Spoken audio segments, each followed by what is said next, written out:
విశాఖ నగరంలో గంజాయి గుప్పుమంటుంది. గంజాయి గ్యాంగ్ రూట్ మార్చి చాక్లెట్ల రూపంలో గంజాయిని విక్రయిస్తున్నారు. గతంలో హవాలా బ్యాచ్ ఒక వర్గం లక్ష్యంగా ఉండేది. అయితే ఇప్పుడు స్కూల్, కాలేజీ విద్యార్థుల టార్గెట్గా చేసుకొని విచ్చలవిడిగా విక్రయిస్తున్నారు. చాక్లెట్లు ఇచ్చి వ్యసనంగా మార్చి గంజాయి ముఠా సొమ్ము చేసుకుంటున్నారు. పోలీసులు ఎన్ని తనిఖీలు చేస్తున్నా గంజాయి ముఠా అసలు పట్టుబడడం లేదు.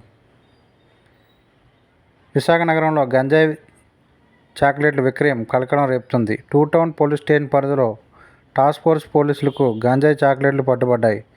క్రాంతి థియేటర్స్ ఎదురుగా ఉన్న పాన్ షాపులో పోలీసులు తనిఖీలు చేపట్టారు. ఈ క్రమంలో 660 గ్రాములు 133 గంజాయి చాక్లెట్లను స్వాధీనం చేసుకున్నారు. గంజాయి చాక్లెట్లు విక్రయిస్తున్న మనోజ్ కుమార్ చౌదరిని పోలీసులు అరెస్టు చేయగా ఈ ఘటనపై కేసు నమోదు చేసి విశాఖ పోలీసులు దర్యాప్తు చేస్తున్నారు.